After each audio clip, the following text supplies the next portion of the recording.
Hi everyone, we'll be waiting 2 to 3 minutes before starting the webinar to accommodate for the rest of the attendees who are in the middle of connecting.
Welcome everyone.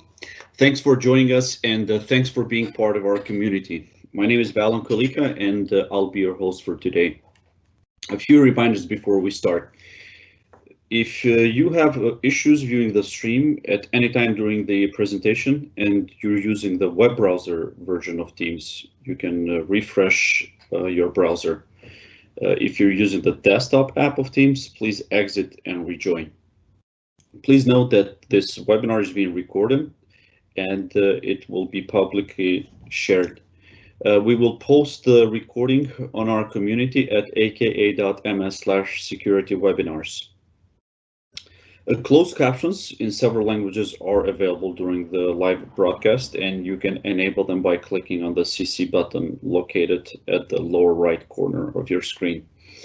Now, feel free to ask any questions at any time by typing them in the live event Q&A window, just by clicking on the Ask a Question button. And be aware that any questions you post will be publicly visible.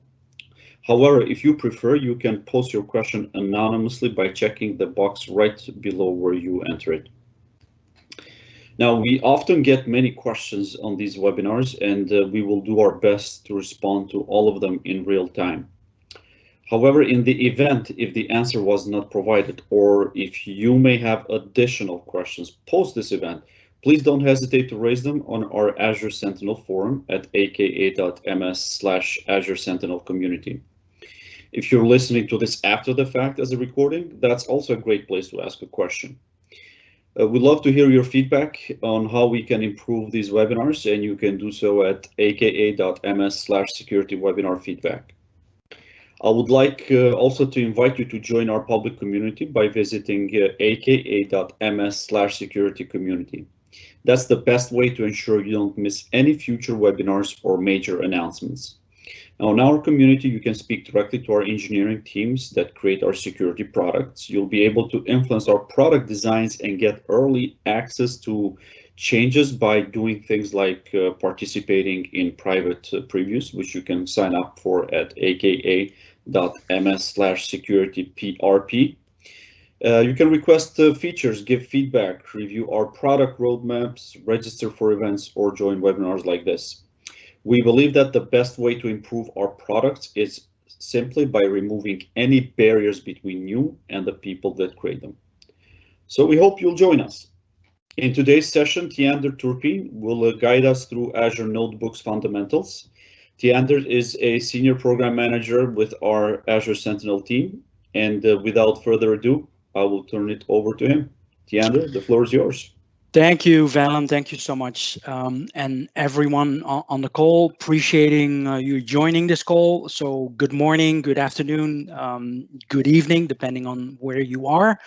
And let's get this webinar started. So my name is Tiander Turpijn. I'm a PM in the Azure Sentinel engineering team, a program manager. And this session is the Azure Sentinel Notebooks fundamentals, how to get started. So let's dive into the session and set the scene.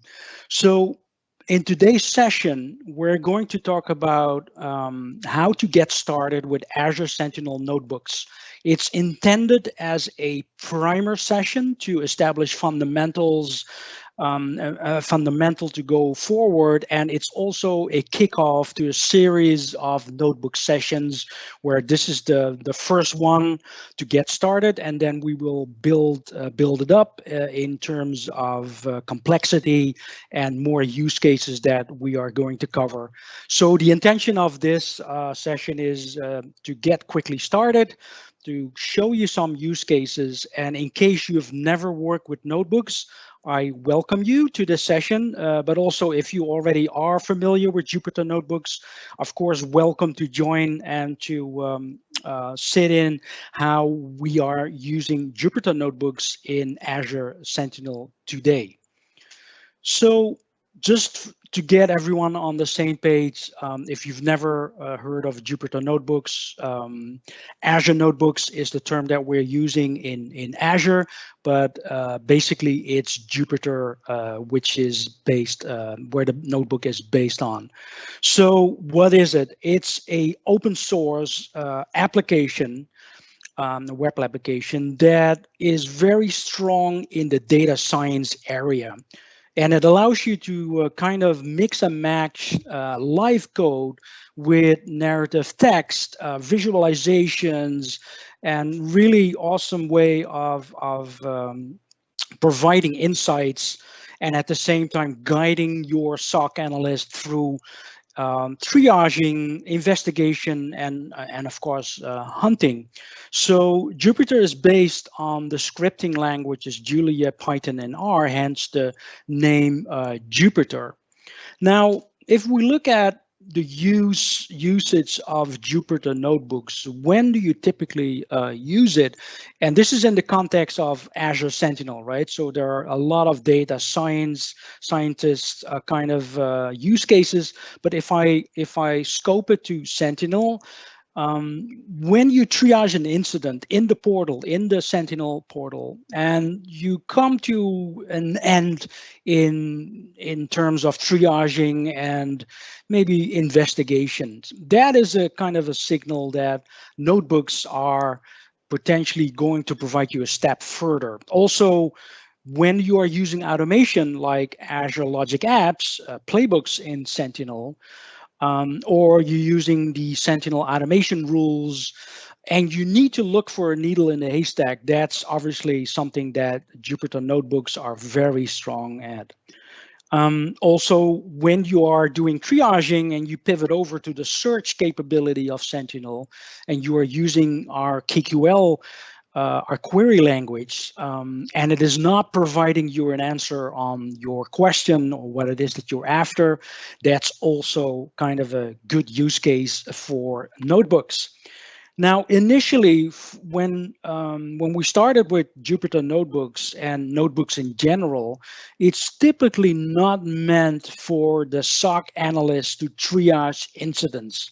Now, notice the asterisk I put there because we noticed that and are observing that more and more customers are using notebooks to kind of do the triaging in a more agile way to kind of include their custom triage criteria and run kind of a tier 1 tier 2 investigation.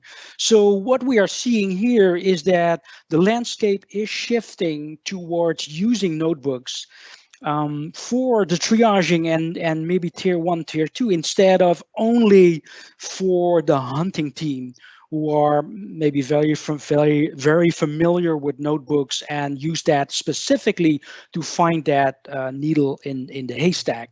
Now, this is something that we are exploring as we speak.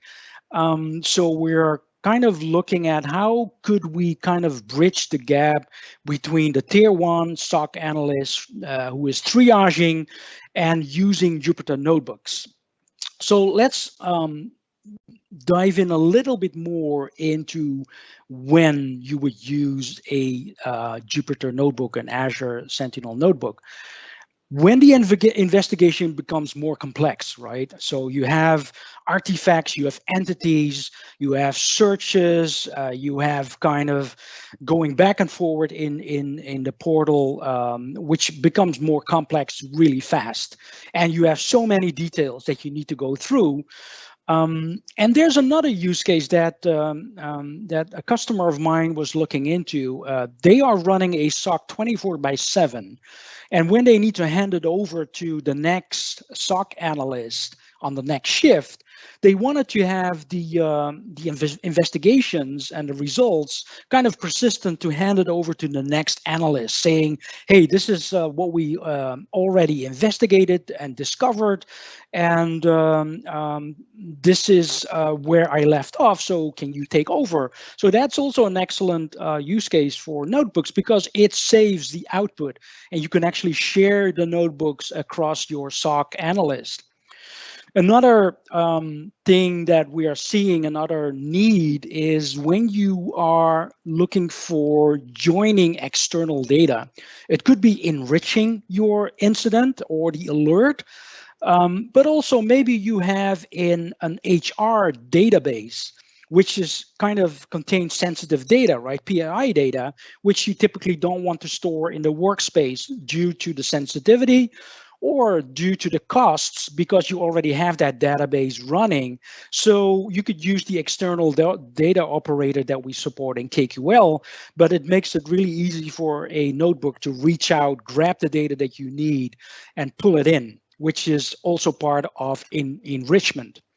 Now, obviously, data processing, machine learning, visualizations are a very strong kind of a strength of notebooks, and there are tons of libraries and packages available, which makes it very easy so you don't have to reinvent the wheel.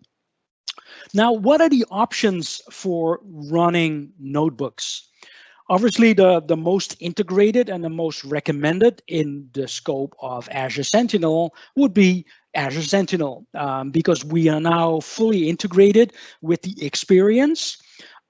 So maybe you've tried and worked with the Azure Notebook service that we had running in Azure, which is going to be deprecated, which does not mean that we are deprecating notebooks. No, it's going to be, or it is kind of natively embedded in Azure Sentinel, which makes it way more easy for you to interact with Sentinel and to stand up the necessary kind of dependencies.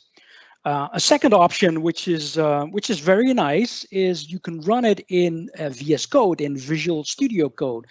There are a couple of extensions, which I have two screenshots, which are the Jupyter extension, which are supporting the Jupyter language, same as you would use C# or PowerShell. And then you will have the Python extension, that's the scripting support, sorry. And Jupyter is for interacting with Jupyter notebooks. You could also mix and match because we are supporting PowerShell in the Azure Notebooks environment, which is exciting. I'm more of a PowerShell guy, so I can leverage now my PowerShell skills and use it in a notebook. And then you can have obviously kind of a mix. You can leverage a local Docker container. So in the days that we were still traveling and I was sitting in an airplane, I pulled out my laptop and was writing and testing a notebook using a local Docker container without any connectivity, which is nice. So you can develop offline, and then when you get online, you can upload it to Azure Sentinel. Obviously, you can run it online. You can use Jupyter Labs if you want to. So I wanted to set the stage in this primer session that you have multiple ways of authoring a notebook. So let's take a look at the different options. So that was the slide, just to make sure that it captures on the recording. So I'm going to explore some different options with you guys. And what I have on screen is Visual Studio Code. Now, if you're familiar with it, you probably are aware that if you click on this icon, you can show the extensions. And you can download the extensions. So first of all, if you want to interact with a notebook and you're looking to develop in Python, there's a Python extension. There are multiples. This is the Microsoft one. Obviously, you're free to pick any extension. And then you can have IntelliSense for Python to author it.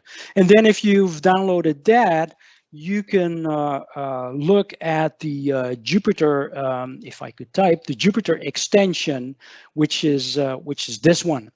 And that gives you full support on interactively creating a notebook using local compute or remote compute, or even interacting remotely with Azure Sentinel. Now, if I am in this screen and I would use the keyboard shortcut, which is Control-Shift-P, I am now able to create a new blank Jupyter notebook.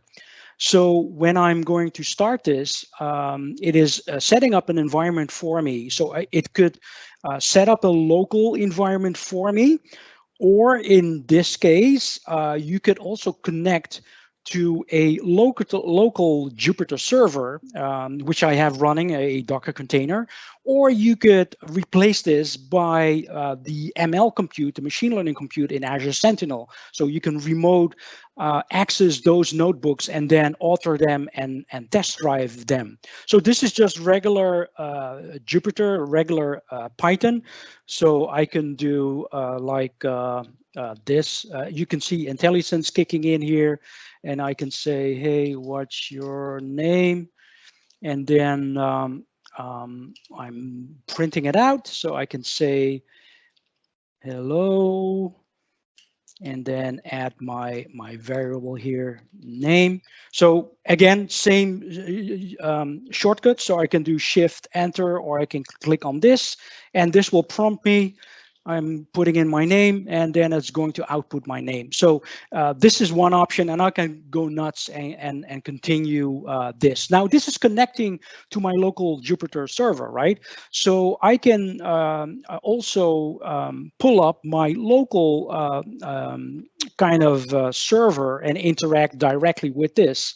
And the reason I'm showing this, you can develop your notebooks offline or semi-offline, and then when you're ready, you can stand up your compute and go ahead and upload them if you want to. So I quickly wanted to show you this. You can do a new notebook right here. And what I'm going to do now is show you in a couple of steps, and for the sake of time, I'm going to copy and paste what we have available in the sample notebooks in Azure Sentinel, which I'm going to show you in a minute. But I'm just going to install the packages which are required, and I'm going to show you how you would do the same thing in Azure Sentinel fully integrated. I've installed that. And what I now going to do is something that I'm going to explain in a minute. I'm going to read in the configuration that is required for me to connect to my workspace, which is my workspace ID, my tenant ID, and after I've got that, so this is a kind of validation that that's all there. So it's referencing this Mystic Pi configuration file, which I have right here. So that contains all my necessary configuration. And then the next thing I'm going to do, going to grab that and then authenticating against my Azure Sentinel workspace. So you might have seen this before. Going to copy the code right here. And then I'm going to be authenticated against my Azure Sentinel environment. And that's it. In 3 steps, I'm now able to go ahead and then I can use KQL. Let's say that I'm grabbing all the security alerts and I want to summarize this. So this is our Custo query language that I'm using just to show you that I can connect.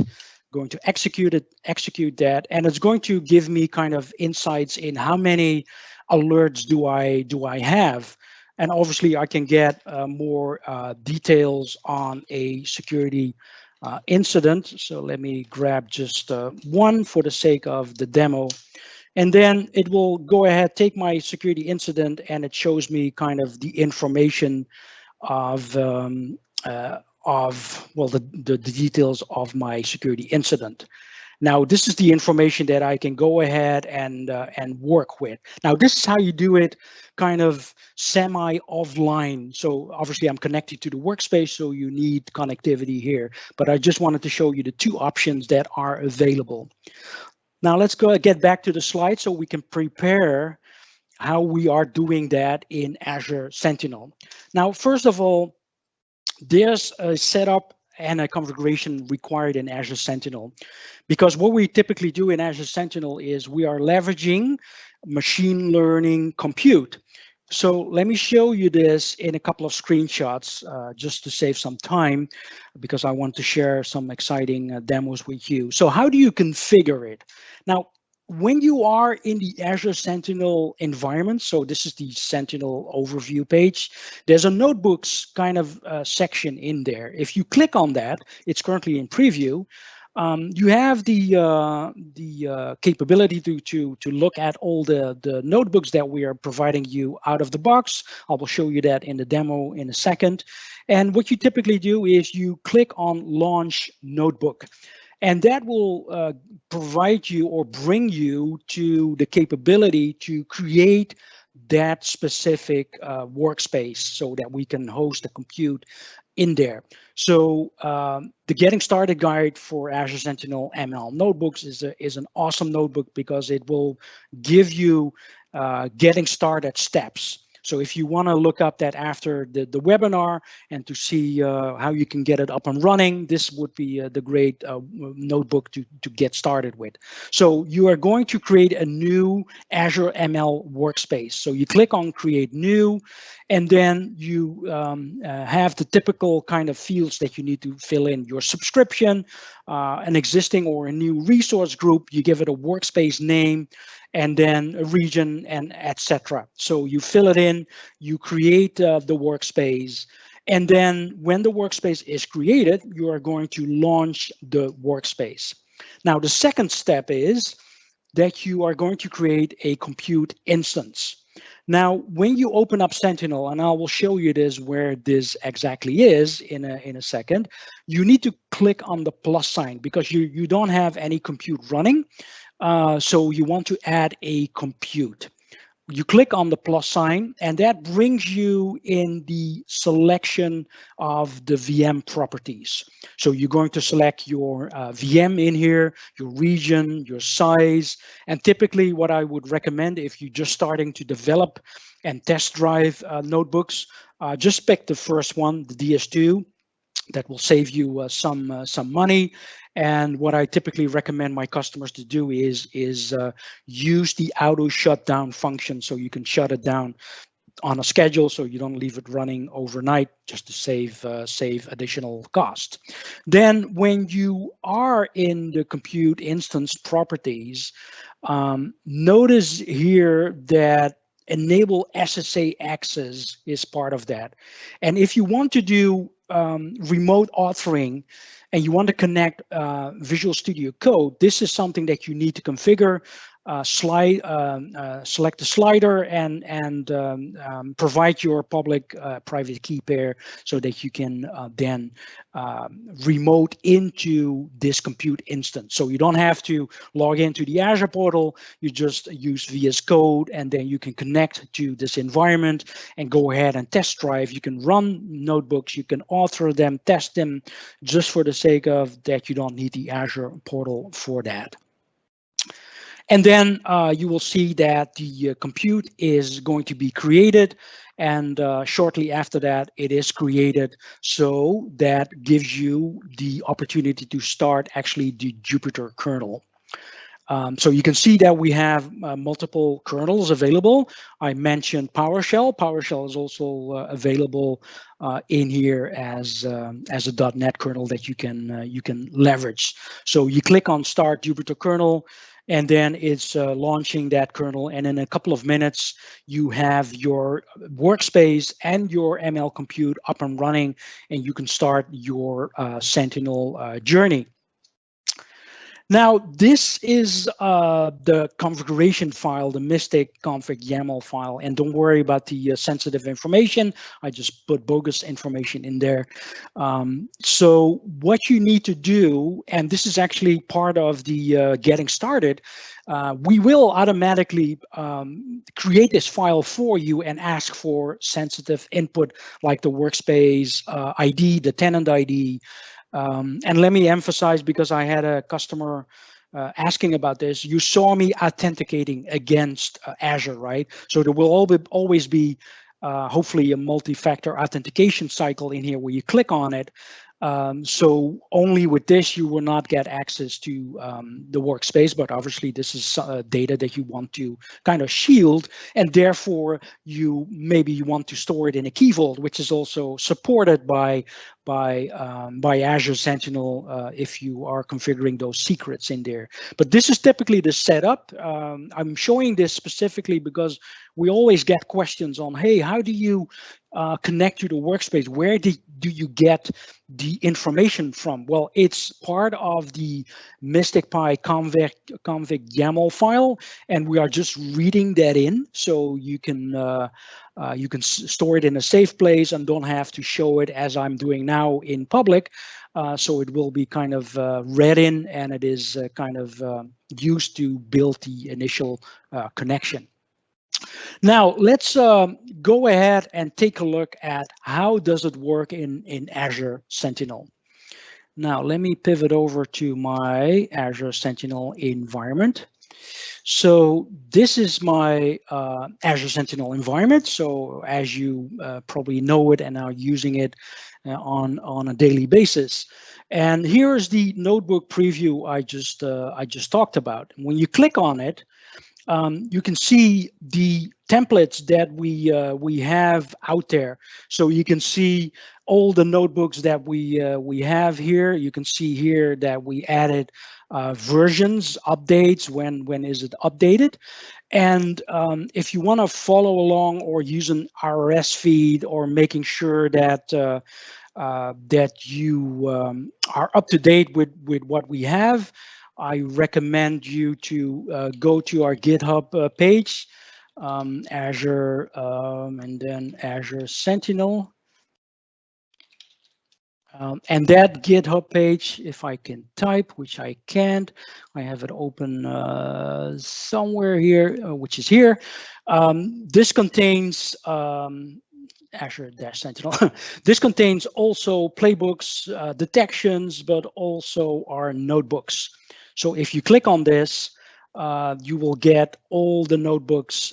So you can have a clone. So if you're using GitHub, you can clone this and then you can make sure that you can grab all kinds of notebooks that we created. Also, this is a community effort, so if you want to contribute and add your notebooks, you're very welcome to do so. So this was my screenshot, right? You can click on Launch Notebook, and then you are going to create the workspace or just grab an existing one. I already have a workspace, already have the compute instance, and then you typically click on Launch, and that would bring you into this environment. Now, this has a couple of samples that you can kind of upload, and this is the sample I just talked about, which is a great sample how to get started. What is a Jupyter Notebook? And in a sense, kind of summarizes in wording and examples what I talked about. So you can run code and you can set up the environment. So this is going to be kind of helping you in setting up the environment. It will create the Mystic Pi configuration file, which I have here. Just read it and follow along with what is in there. So what I wanted to show you is kind of an integration with how you would typically use it. I created a demo kind of notebook, which I'm going to use for this demo, which will show you a couple of things. So first of all, you can see here that my compute is running. So if it wasn't running, you can go ahead and run it. Here, you can open a terminal and a shell so you can interact directly. Here you can add some more compute. You can see here the different kernels that I talked about. So you can also see that I'm running also the .NET PowerShell one. And this is the Python 3.6, which I'm going to use in this demo. Now, you can see here that I'm importing kind of packages which are listed in the getting started, and it will ask you, hey, do you want me to configure your notebook? Which I'm going to configure here, and it says notebook setup complete. So depending on what you already have in there, it will be fast or it will be collecting information. Now, when I have these packages imported, and depending on what you want to do, you can also kind of interact later on with threat intelligence providers. So what I'm doing here, and let me show you what I have. This is showing what kind of TI providers are available for me. And what I'm now going to do, I'm going to load two specific kind of TIs for the sake of the demo. So I just loaded OTX and VirusTotal, so I can use them later on in the demo. Now, also, you can enrich data, which I talked about in the slide. And for example, I can leverage MaxMind and I can leverage a GeoLite DB. And what that typically does, I'm just going to download a local copy with the local copy, the DB copy of MaxMind, which I'm going to execute here.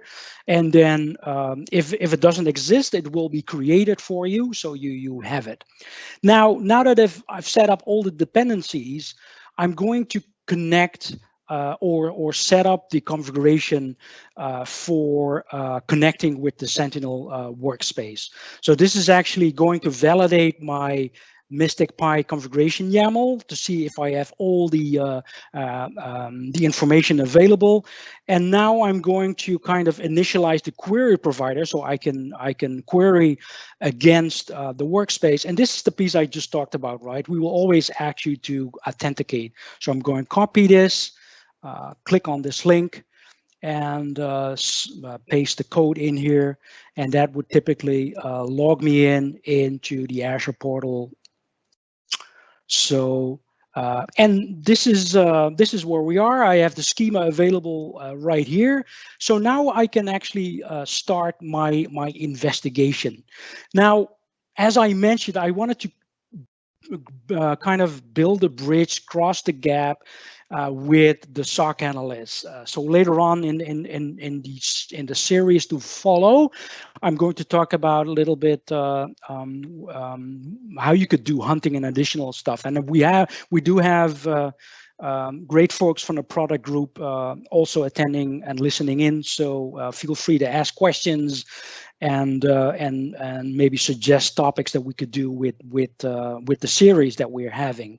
Now, if I want to kind of explore and start in investigation, I can explore an incident, right? Let's say that, let me go back here and let me go to my incidents and let me grab an incident right here. So you can see all kinds of nasty stuff that I need to investigate, right? So you can see here that I've detected a FTP outbound connection, which should not be happening in my environment. So let's say that I want to investigate this. And you can see here that we have entities I need to investigate. And what automation rules have done for me is I added a URL for the SOC analyst notebook. So if I click on this URL, it will directly bring me to that Sentinel notebook. So if I click on this, you can see that it opens directly that notebook. So I can go ahead and well, if the ID was correct, then this is just a URL to show you to this. So if I would copy and paste this, add it to the comment, it would directly get me over to this notebook. So let's assume I'm going to troubleshoot this. So notice that we have the title, we have the ID here, we have entities. Let's assume that I want to investigate this 325 incident. And you can set this up in any way you would like, right? But I'm just giving you an example how to kind of explore. And what I typically do is here I'm having a widget which is asking me for, hey, what's the incident number that you want to investigate? Let me peek again, 325. So I can just put it in here. And then I can go ahead and collect the entities. So if I run this, and this is the awesome work that Ian did for me, so thank you, Ian, you will get the entities right here. So that makes it very easy for me to, in one go, kind of investigate what I have. So I have the URL right here. I have the IP address right here, and I have the host right here. So this is are the entities that I have here, which you would typically click on view full details, and you would look for the entities right here. Now we do have the entity explorer and the entity pages for this, but let's assume I want to run a triaging or an investigation. Now I could use this information to investigate kind of URLs, IP addresses, computers, what have you. So if I want to investigate kind of, hey, let's take a look at the compute first, because that appears to be kind of a suspicious one. So I'm going to investigate the Win 2019 here. And what I'm now going to do, I'm going to set kind of a date range. So this is allowing me to kind of play a little bit with the slider or with the date picker here. I can pick a date and slide this in any way or form. And this kind of configuration selection will be actually used for me to make it easy for me to look at specific data that I have. So for example, I'm running here a query. What kind of connection details do I have? So let me make a little bit room here so you can see it. So you can see here my computer, inbound traffic, destination IP, port IP. So this is RDP, this is SSL, and you can kind of go through it or do a more kind of scope investigation. So I can look at this and do my initial triage. And then if I want to look at all the connection, I can just run an additional query, and that will show me kind of this. So I can easily kind of use filtering, or I can visualize it in a different way if I want to. So I can pick this and I can hover over it. What kind of traffic did I see, right? So I can visualize this in multiple ways or interact with this. Now the alert was based on FTP connections, right? So I can do filtering if I wanted to. So I can filter here. Let's say that I'm filtering on 2021, which is an FTP port, and now I can see, hey, this is an illegal use of FileZilla here. And with a kind of interesting destination with an address, and the remote country was the Netherlands. Now I can go ahead then, as an example, kind of investigate this IP address. So I can grab it from here and I can investigate that IP address. So I can paste it in here and then I can get some geo IP information, right? It's Europe, it's the Netherlands, and then I can quickly pivot over to see what kind of city is it, Amsterdam.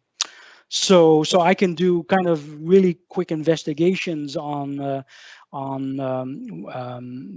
entity that I'm looking for.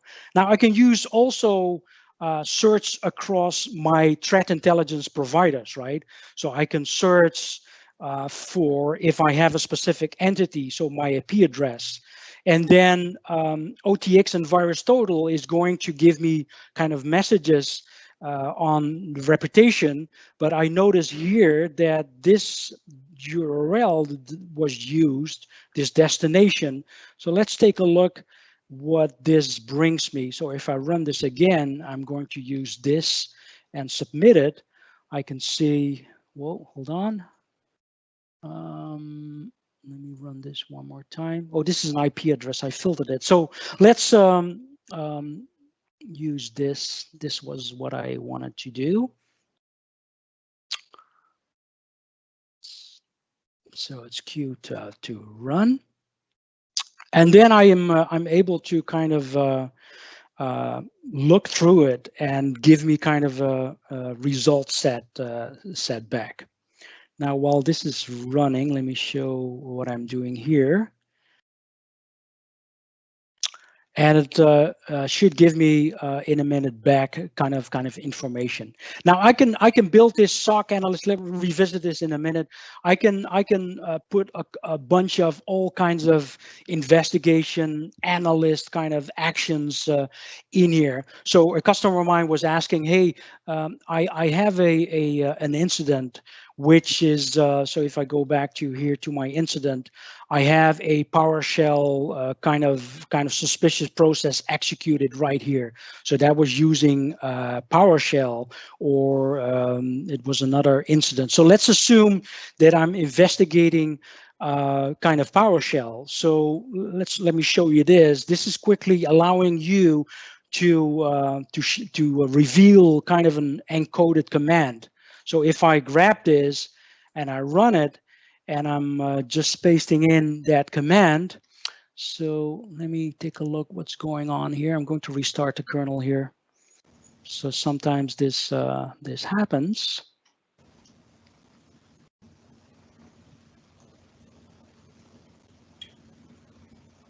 Let me go back here because I need to run a couple of things here. Sorry about the glitch here. Are we able to talk to Tiander?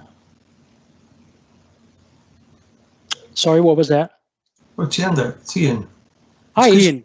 I didn't realize I could talk. Oh, sure, absolutely you can. Thanks, Ian. Go ahead. It's because you had the IP address with an input field running, and you needed to hit submit. It was just waiting for. Yeah, exactly. So I just wanted to. So, and you can see by the way that all my data is now saved here. So let me run this again. So if I wanted to hand this over, then it's why is this? Do I have? Let me check this. I have a backup running here. Hopefully that is. Let me go back here.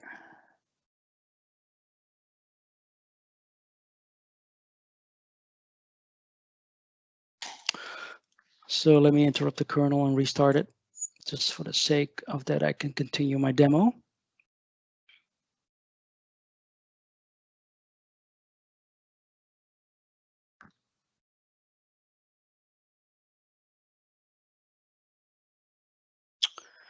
So let me grab this. Let me grab this. Okay, grab this.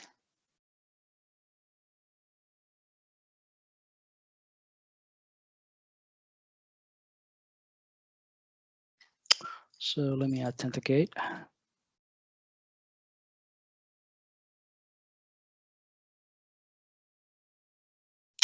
Well, these are live demos, folks, so no smoke and mirrors here, so you can see what it is that I'm doing. Great, just want to test the connection. Awesome. So we were investigating 325. And here we go, we have the entities. So let me go ahead and copy this guy because I want to investigate this. So let's go back to the investigation piece.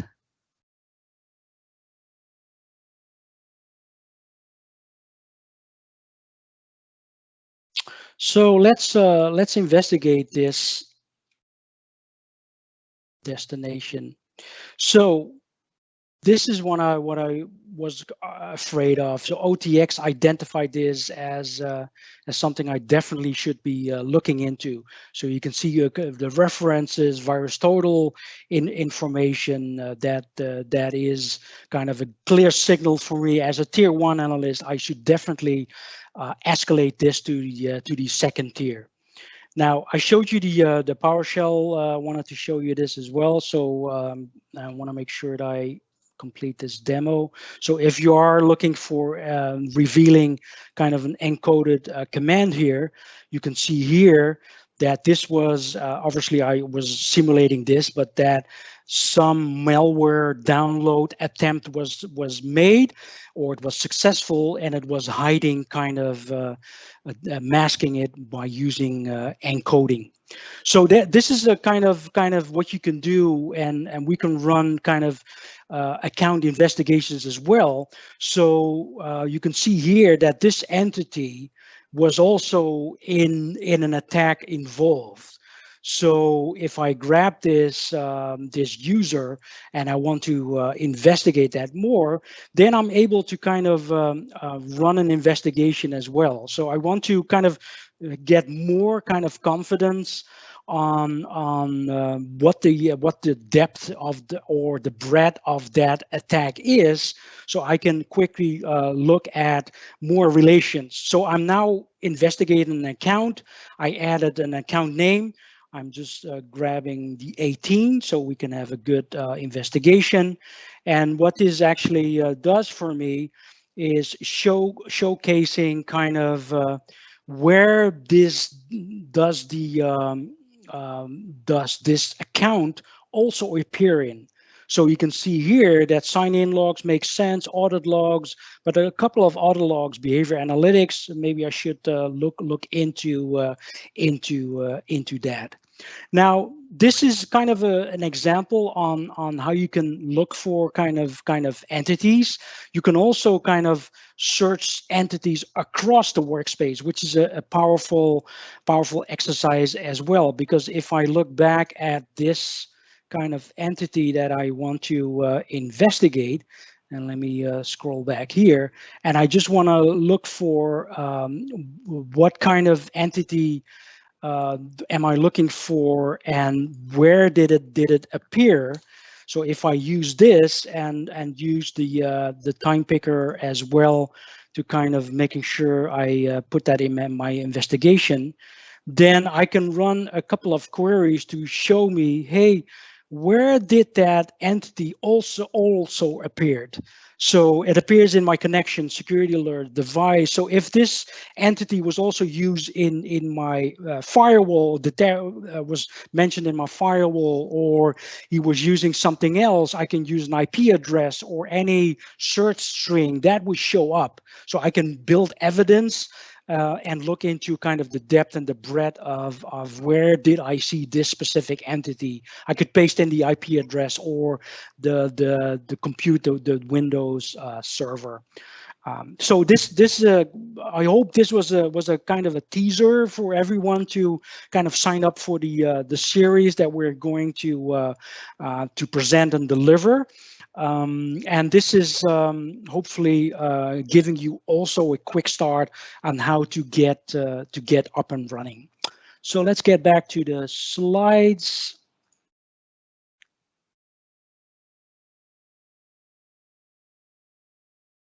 So I wanted to make sure that you are aware of the information, the wealth of information that we have. So first of all, I talked about the machine learning announcements that we have. I want to focus your attention on the Mystic Pi documentation, how you configure stuff. You can see all the URLs, how you can use Markdown in the cells. I just showed you the GitHub repo that we have for you to explore, and also how to use PowerShell in your notebook. These are the links to Visual Code so that you can set up your environment.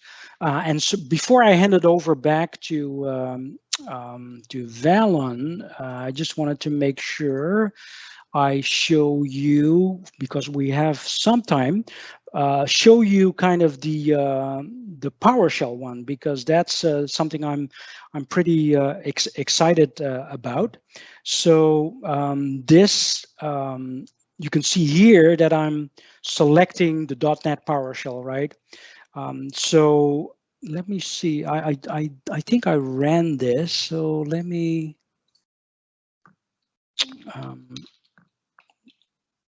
You can see IntelliSense kicking in, which is nice. So I can do write output and do hello.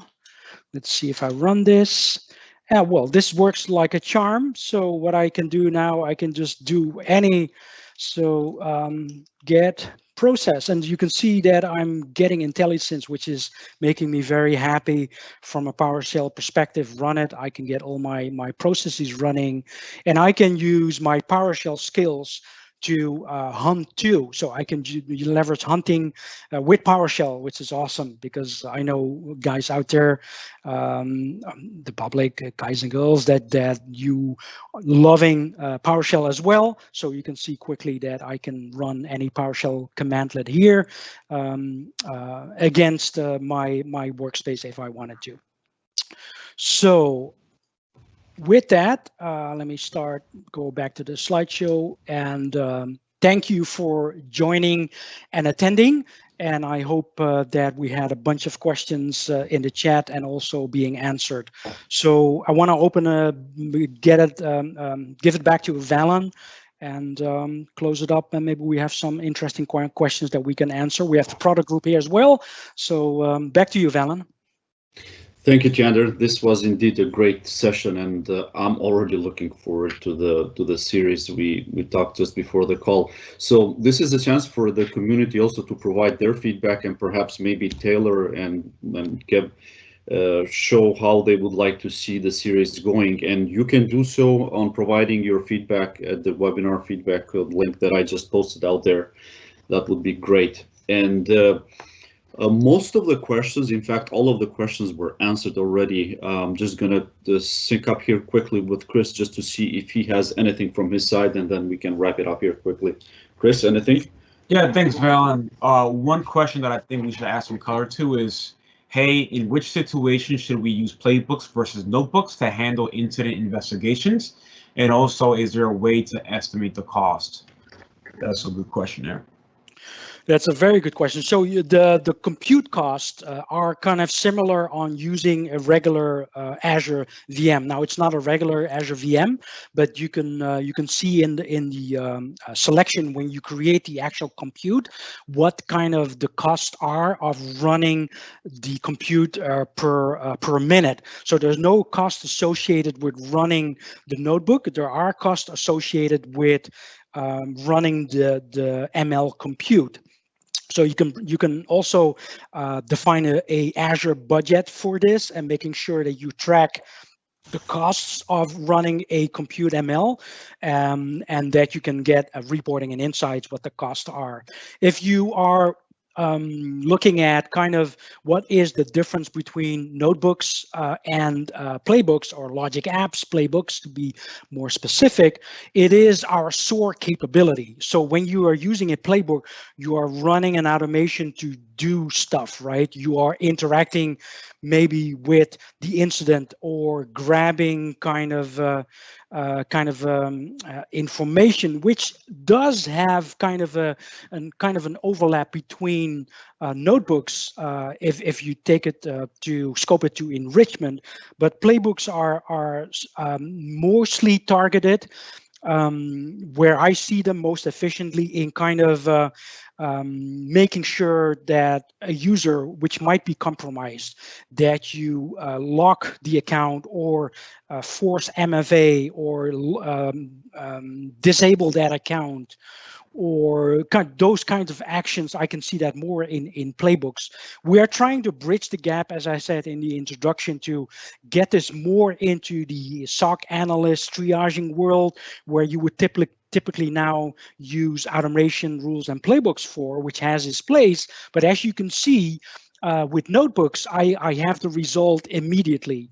I don't have to wait for the playbooks to run and complete, and then I need to grab the output of the playbook, which is often being stored in the comments, right, or sent by email. So depending on the SOAR capability that you're looking for, SOAR is primarily Logic Apps Playbook, and if you're looking for hunting investigations, that's Notebook.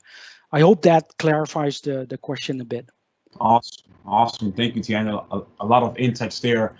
Another question that's part of the chat here is, can you integrate Sysmon into your PowerShell queries? I haven't tried it. That's a good question to follow up. So Ian or Pete, if you have tried that before, chime in. But that's a good. Thank you for bringing that up. I'm certainly going to test it. I just want to make sure I'm sure that it works, so that I can add it. What I will do, if the person who raised the question, I'll put it in the slides. So I will update the slides so I can answer that question during when I post the slide deck. Excellent. And then the last one we have here is. Oh, Ian, you wanted to chime in? Go ahead. Yeah, there's a couple of. There's one thing that might be a bit misleading. The PowerShell, the stuff that when Tienda showed the get process, that's actually operating on the compute machine itself. So it's not. You're not looking at the. You could, but you're not they're actually looking at the VM. So you're not looking at the VM that you're investigating. And it's actually a Linux VM, so I don't think, Sysmon is a Windows. As far as I know, Sysmon is only a Windows. But you could certainly process Sysmon data, like if it gets right. But I'm thinking about options to kind of remote into and have a remote session, right? You could do that with PowerShell. So that's something I wanted to test drive. Yeah, that might be likely. Possible. Yeah, that's that I was thinking of. Yeah. Because we need to open the door on the PowerShell uses. That would be awesome. That's might be something for a series to kind of address that. How to kind of present use cases with PowerShell. Yeah. Chris, you had another one. Actually, that is all. Everything. Oh, okay. Okay, then thanks for bringing up those excellent questions, and thank you again for attending, and thank you Pete, Ian, and Julian for attending too, and Chris doing the Q&A. Back to you, Valen. Thank you, gentlemen. This was great indeed. So just wanted to quickly remind the folks to visit us at aka.ms/security webinars for the upcoming content. And just in case we missed to answer your question, or in fact, if you have additional questions, you can visit us on our Azure Sentinel forum at aka.ms/Azure Sentinel community. And I would like to close this webinar by thanking Tiander for an excellent presentation. And thank you to the rest of the team who helped us answering the questions. And most of all, I want to thank all of you for being part of our community and for joining us on these webinars. And we hope to see you next time. Goodbye.